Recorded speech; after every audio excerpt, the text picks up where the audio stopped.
Warangal smart city పనుల్లో స్మార్ట్గా mAh అక్రమాలు. స్మార్ట్ సిటీల్లో స్మార్ట్గా అక్రమాలు చేస్తూ ఉన్నారు. చెరువులు సుందరీకరణ పేరుతో అక్రమాలు, ప్రతి టెండర్ను దక్కించుకొని కోట్లకు పడగలెత్తుతున్న ఎంఐహెచ్ కంపెనీ కోట్లకు పడగెత్తుంది. టెండర్ వాల్యూను పెంచిన అదే కంపెనీ టెండర్ ఇవ్వడం వెనుక మతలబేంటి? గ్రేటర్ వరంగల్ మున్సిపల్ కార్పొరేషన్ అధికారుల అండదండాలున్నాయి. మంద ఐలయ్య కంపెనీ అవినీతిపై విచారణ ఏది? లోపభూయిష్టంగా అభివృద్ధి పనులు పూర్తి, ఎంఐహెచ్ కంపెనీపై ఏసీబీ, విజిలెన్స్, ఈడీ విచారణ చేయాలంటూ ప్రజలు డిమాండ్ చేస్తూ ఉన్నారు. ఎవరు డిమాండ్ చేసినా కూడా ఖచ్చితంగా దీని వెనుక ఎవరొకరు ఉంటారు. ఎవరు లేకుండా అయితే ఇది సాధ్యం కాదు. అన్ని టెండర్లు ఆ ఒక్క కంపెనీకే, ఒకటి కాదు రెండు కాదు. స్మార్ట్ సిటీ పనుల్లో ఏ టెండర్ వచ్చినా సొంతం చేసుకుంటూ మొదటి అంచనాలను పెంచుకుంటూ కోట్ల ప్రజందనను వెనక్కేసుకుంటూ అక్రమాలకు పడగలెత్తింది.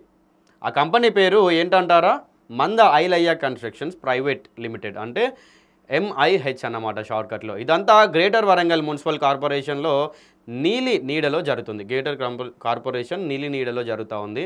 ఇందులో ఎవరెవరి చేతులు ఉన్నాయో కేంద్ర ప్రభుత్వం తీసుకొచ్చిన స్మార్ట్ సిటీ పథకంలో వరంగల్ లిస్ట్ అయిన సంగతి విదితమే. స్మార్ట్ సిటీలో వరంగల్ కూడా ఒకటి. అభివృద్ధి పనుల్లో భాగంగా గ్రేటర్ వరంగల్ మున్సిపల్ కార్పొరేషన్ జారీ చేసిన ప్రతి టెండర్ తాలూకా సమాచారం ఎక్కడ కూడా ఇవ్వకపోయినా ఎంఐహెచ్ కంపెనీకి ఆ టెండర్లు ఎలా దక్కేవి, అలా టెండర్లు ఒక్క కంపెనీకి దక్కేందుకు ఎవరెవరు ఎంత మొత్తంలో ముడుపులు అందుకుంటున్నారు అని వీళ్ళు అంటూ ఉన్నారు. కానీ అందుకుంటారు ఖచ్చితంగా కూడా. ఇప్పుడు ఒక కంపెనీ కాదు, రెండు కంపెనీలు కాదు, చాలా కంపెనీలు ఉంటాయి. అట్లా ఉన్నప్పుడు ఒకటే కంపెనీకి అన్నీ రావడం అనేది, అన్ని టెండర్లు ఒక్క కంపెనీకి రావడం అనేది ఖచ్చితంగా కూడా ఒక ప్రశ్ననే. అది భద్రకాళి చెరువు, వడ్డపల్లి చెరువుల సుందరీకరణ, ఉర్సుగుట్ట చెరువు గట్ట నిర్మాణం, నాలాల మీద కల్వర్ట్ల నిర్మాణం, ఇలా ప్రతి టెండర్ మంద ఐలయ్య కన్స్ట్రక్షన్ ప్రైవేట్ లిమిటెడ్ సొంతం చేసుకొని టెండర్ వాల్యూను పెంచుకుంటూ కోట్ల డబ్బులను ఖర్చు పెట్టారు. దాదాపు 80 కోట్ల రూపాయల అంచనా కలిగిన టెండర్ల విలువను 150 కోట్లకు పెంచుకున్నారంట.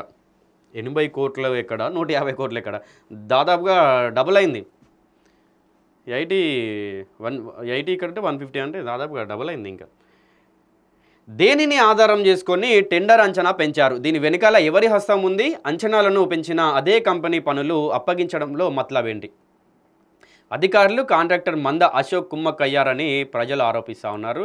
జరుగుతున్న అవినీతిపై విచారణలు జరపాలని డిమాండ్ చేస్తూ ఉన్నారు. ఇది ఆరంభం మాత్రమే. మరో కథనంలో Manda Ailaiah construction private limited company చేపట్టిన ప్రతి కాంట్రాక్ట్ అవినీతి పైన ఆదాబ్ హైదరాబాద్ లోతైన సమాచారం, పూర్తి ఆధారాలతో మీ ముందుకు తీసుకొస్తూ ఉంది. సో మీరు మరిన్ని ట్రెండింగ్ అండ్ అప్డేట్స్ కోసం ఖచ్చితంగా మన ఆదాబ్ హైదరాబాద్ ఆ వెబ్సైట్ ఈ పేపర్ ఉంటుంది.